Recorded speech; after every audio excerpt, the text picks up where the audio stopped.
FORA.tv. The world is thinking. So good morning.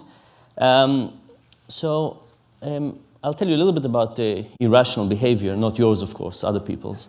After being at MIT for a few years, I realized that writing academic papers is not that exciting. I don't know how many of those you read, but it's not fun to read and often not fun to write, even worse to write. So I decided to try and write something more fun. And I came up with an idea that I will write a cookbook. And the title for my cookbook was going to be Dining Without Crumbs, The Art of Eating Over the Sink. And it was going to be a look at life through the kitchen. And I was quite excited about this. I was going to talk about a little bit about research, a little bit about the kitchen. We do so much in the kitchen, I thought this would be interesting. And I wrote a couple of chapters and I took it to MIT Press and they said, cute, but not for us. Go and find somebody else. Nicholas sent me to his book agent. I tried her. I tried other people. And everybody said the same thing, cute, not for us. Until somebody said, look, if you're serious about this, you first have to write a book about your research. You have to publish something, and then you'll get the opportunity to write something else. If you really want to do it, you have to do it. So I said, I really don't want to write about my research. I do this all day long. I want to write something else, something a bit more free, less constrained. And this person was very forceful and said, look, that's the only way you'll ever do it. So I said, okay, if I have to do it, I had a sabbatical. I said, I'll write about my research if there's no other way, and then I'll get to do my cookbook. So I wrote a book on my research. And it turns out to be quite fun in two ways. First of all, I enjoyed writing. I regained this interest. But the more interesting thing was that I started learning from people. It's a fantastic time to write because there's so much feedback you can get from people. People write me about their personal experience and about their examples and what they disagree and nuances. And even being here, the last few days, I've known really heights of obsessive behavior I never thought about, which I think is just fascinating. So I want to tell you a little bit about irrational behavior, and I want to start by giving you some examples of visual illusion as a metaphor for rationality. So think about these two tables, and you must have seen this illusion. If I ask you what's longer, the vertical line on the table on the left or the horizontal line on the table on the right, which one seems longer? Can anybody see anything but the left one being longer? No, right? It's impossible. But the nice thing about visual illusion is we can easily demonstrate mistakes. So I can put some lines on, doesn't help. I can animate the lines, and to the extent you believe me, I didn't shrink the lines, which I didn't. I've proven to you that your eyes were deceiving you. Now, the interesting thing about this is when I take the lines away, it's as if you haven't learned anything in the last minute. You can't look at this and say, okay, now I see reality as it is, right? It's impossible to overcome this sense that this is indeed longer. Our intuition is really fooling us in a repeatable, predictable, consistent way. There's almost nothing we can do about it aside from taking a ruler and starting to measure it. Here's another one. This is one of my favorite illusions. What do you see the color that the top arrow is pointing to? The brown, thank you. The bottom one? Yellow. Turns out they're identical. Can anybody see them as identical? Very, very hard. I can cover the rest of the cube up, and if I cover the rest of the cube, you can see that they're identical.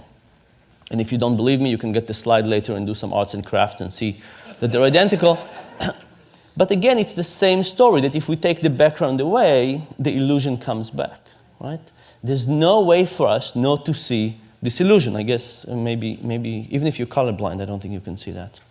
So what is the point, and why did I show you some illusion? Is I want you to think about illusion as a metaphor. Vision is one of the best things we do. We have a huge part of our brain dedicated to vision, bigger than dedicated to anything else. We do more vision, more hours of the day than we do anything else, and we're evolutionarily designed to do vision. And if we have these predictable, repeatable mistakes in vision, in which we're so good at, what's the chance that we don't make even more mistakes in something we're not as good at? For example, financial decision-making. Something we don't have an evolutionary reason to do, we don't have a specialized part of the brain, and we don't do that many hours of the day. And the argument is that on those cases, it might be the issue that we actually make many more decisions, and worse, not have an easy way to see them. Because in visual illusions, we could easily demonstrate the mistakes. In cognitive illusion, it's much, much harder to demonstrate to people the mistakes. So I want to show you some cognitive illusion or decision-making illusion in the same way. This is one of my favorite plots in social sciences. It's from a paper by Johnson and Goldstein. And it basically shows the percentage of people who indicate that they would be interested in giving their organs to donation. And these are different countries in Europe, and you basically see two types of countries. Countries on the right that seems to be giving a lot, and countries on the left that seems to be giving very little or much less. The question is why? Why do some countries give a lot and some countries give a little? When you ask people this question, they usually think that it has to be something about culture, right? How much do you care about people? Giving your organs to somebody else is probably about how much you care about society, how linked you are. Or maybe it is about religion. But if you look at this plot, you could see that countries that we think about as very similar actually exhibit very different behavior. For example, Sweden is all the way on the right, and Denmark, that we think is culturally very similar, is all the way on the left. Germany is on the left, and Austria is on the right. The Netherlands is on the left, and Belgium is on the right. And finally, depending on your particular version of European similarity, you can think about the UK and France as either similar culturally or not. Whoops. But it turns out that from organ donation, they're very different.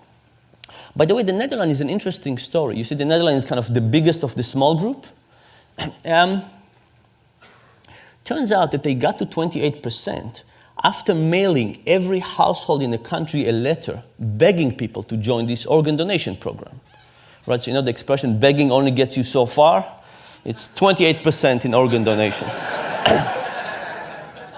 But whatever the countries on the right are doing, they're doing a much better job than begging. So what are they doing? Turns out the secret has to do with the form at the DMV. And here's the story. The countries on the right have a form at the DMV that looks something like this. Check the box below if you want to participate in the organ donor program. So these are the countries on the left. And what happens? People don't check and they don't join. The countries on the right, the ones that give a lot, have a slightly different form. It says check the box below if you don't want to participate. Interestingly enough, when people get this, they again don't check, but now they join the program. Now, think about what this means. You know, we wake up in the morning and we feel we make decisions. We wake up in the morning and we open the closet and we feel that we decide what to wear, and we open the refrigerator and we feel that we decide what to eat. And what this is actually saying that much of these decisions are not residing within us. They're residing by the person who's designing that form. When you walk into the DMV, the person who designed the form will have a huge influence on what you'll end up doing. Now, it's also very hard to intuit these results. Think about it for yourself. How many of you believe that if you went to renew your license tomorrow and you went to the DMV and you would encounter one of these forms, that would actually change your own behavior? Very, very hard to think that it will influence us, right? We can say, oh, these funny Europeans, of course it would influence them. But when it comes to us, we have such a feeling that we're in the driver's seat. We have such a feeling that we're in control and we are making the decision that it's very hard to even accept the idea that we actually have an illusion of making a decision rather than actual decision. Now, you might say, you know, these are decisions we don't care about. In fact, by definition, these are decisions about something that will happen to us after we die. How could we care about something less than something that happens after we die? So a standard economist, somebody who believes in rationality, would say, you know what? The cost of lifting the pencil and marking a V is higher than the possible benefit of the decision, so that's why we get this effect. But in fact, it's not because it's easy, it's not because it's trivial, it's not because we don't care, it's the opposite. It's because we care, it's difficult, and it's complex, and it's so complex that we don't know what to do. And because we have no idea what to do, we just pick whatever it was that was chosen for us. I'll give you one more example for this. This is from a paper by Redelmeyer and Shafir. And they said, you know, would this effect also happen to experts? People who are well paid, experts in their decisions, do it a lot. And they basically took a group of physicians. And they presented to them a case study of a patient. And they said, here's a patient, He's a 67-year-old farmer. He's been suffering from a right hip pain for a while. And then they said to the physician, yes, you decided a few weeks ago that nothing is working for this patient. All these medications, nothing seems to be working, so you refer the patient to hip replacement therapy, hip replacement, okay? So the patient is on a path to have his hip replaced. And then they said, half the physician, they said, yesterday, you reviewed the patient's case and you realized that you forgot to try one medication. You did not try ibuprofen. What do? Do you pull the patient back and try ibuprofen, or do you let them go and have hip replacement? Well, I don't know what you think physicians will do. Actually, how many people here think that the physicians will pull the patient back and try hip replacement? Anybody? Wow. By the way, it's kind of average. Even physicians don't think. But the good news is that most physicians in this case decided to pull the patient and try hip replacement. Very good for the physicians. Sorry? Yes, try ibuprofen. This is why my clock is running so fast. I'm getting so many mistakes. The other group of the physician, they said, yesterday when you reviewed the case, you discovered there were two medications you didn't try out yet. Ibuprofen and piroxicam. Actually, I didn't make a mistake before. Just testing if you're listening. Okay, they said you have two medications you didn't try out yet. What do? You let them go or you pull them back. And if you pull them back, do you try ibuprofen or piroxicam? Which one? Now, think of it. This decision makes it as easy to let the patient continue with hip replacement, but pulling them back all of a sudden becomes more complex. There's one more decision. What happens now? Majority of the physicians now choose to let the patient go to hip replacement. I hope this worries you, by the way, when you go to see your physician. The thing is that no physician would ever say piroxicam, ibuprofen, hip replacement, let's go for hip replacement. But the moment you set this as the default, it has a huge power on whatever people end up doing. I'll give you a couple of more examples of irrational decision making. Imagine I give you a choice. Do you want to go for a weekend to Rome, all expenses paid, hotel, transportation, food, breakfast, the continental breakfast, everything, or a weekend in Paris? Now, weekend in Paris, weekend in Rome, these are different things. They have different food, different culture, different art. Now, imagine I added a choice to the set that nobody wanted. Imagine I said a weekend in Rome, a weekend in Paris, or having your car stolen.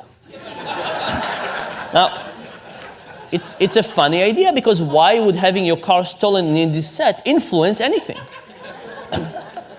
But what if the option to have your car stolen was not exactly like this? What if it was a trip to Rome, all expenses paid, transportation, breakfast, but doesn't include coffee in the morning? If you want coffee, you have to pay for it yourself. It's €2.50.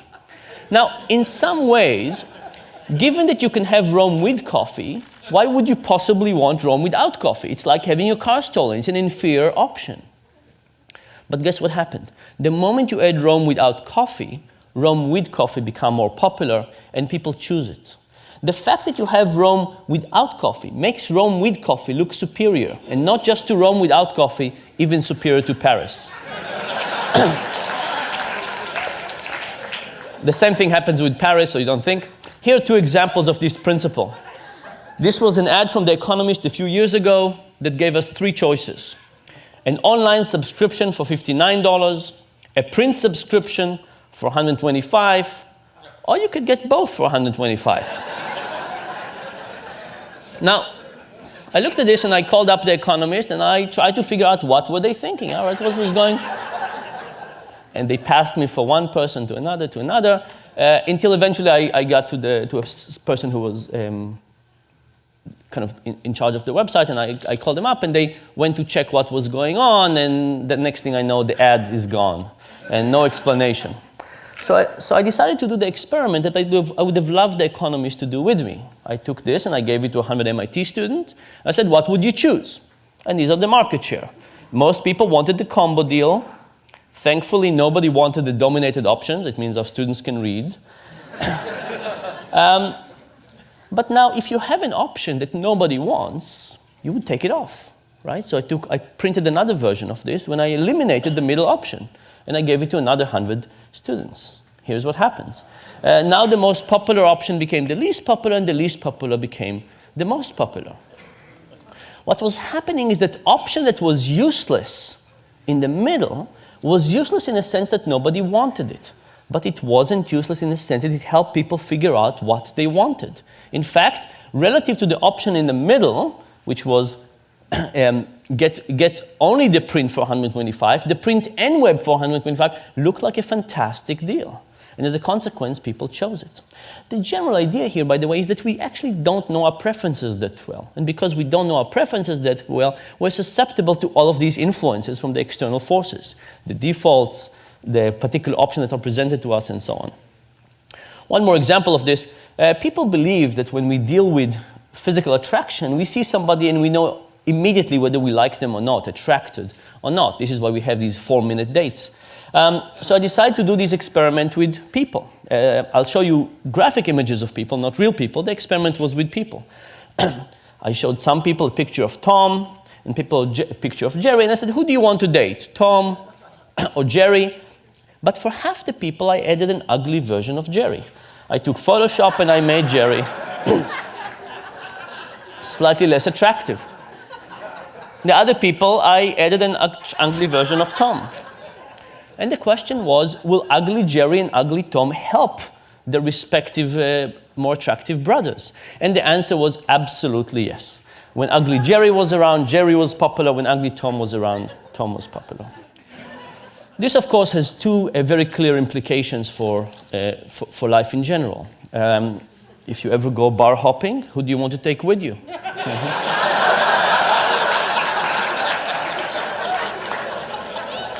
You want a slightly uglier version of yourself. Similar, but slightly uglier. And the second point, of course, is that if somebody else invites you, you know how they think about you. Now you're getting it. What is the general point? The general point is that when we think about economics, we have this beautiful view of human nature. You know, what a piece of work is man, how noble in reason. We have this view of ourselves, of others. The behavioral economics perspective is slightly less generous to people. In fact, in medical terms, that's our view. But there is a silver lining. And the silver lining is, I think, kind of the reason that behavioral economics is interesting and exciting. You know, are we Superman or are we Homer Simpson? When it comes to building the physical world, we kind of understand our limitations. We build steps and we build these things that not everybody can use, obviously, but we build them. We understand our limitations and we build around it. But for some reason, when it comes to the mental world, when we design things like healthcare and retirement and stock markets, we somehow forget the idea that we're limited. And I think if we understood our cognitive limitations in the same way that we understand our physical limitation, even if they don't stare us in the face in the same way, we could design a better world. And that, I think, is the hope of this thing. Now, can I take 1 more minute? I'm on time. A lot of people showed great pictures and great movies, and I kind of felt a little inadequate in that perspective. It's my first time here. I didn't know what was expected. Now, I don't have a half-an-hour documentary about myself.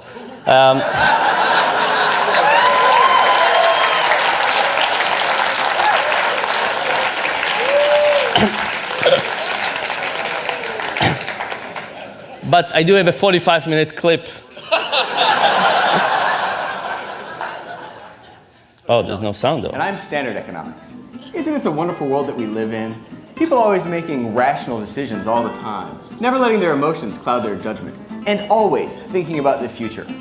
I don't see where you get this. So think, for example, have you ever been to a restaurant where you were planning to be on a diet and not having dessert, and all of a sudden the waiter comes with some fancy dessert, maybe chocolate souffle, and offer it to you, and you fall to temptation? Oh, no. I always plan out my meals in advance in my daily food log.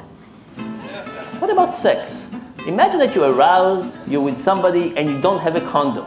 What would you do under those circumstances? That would never happen. I use my much smaller daily sex planner.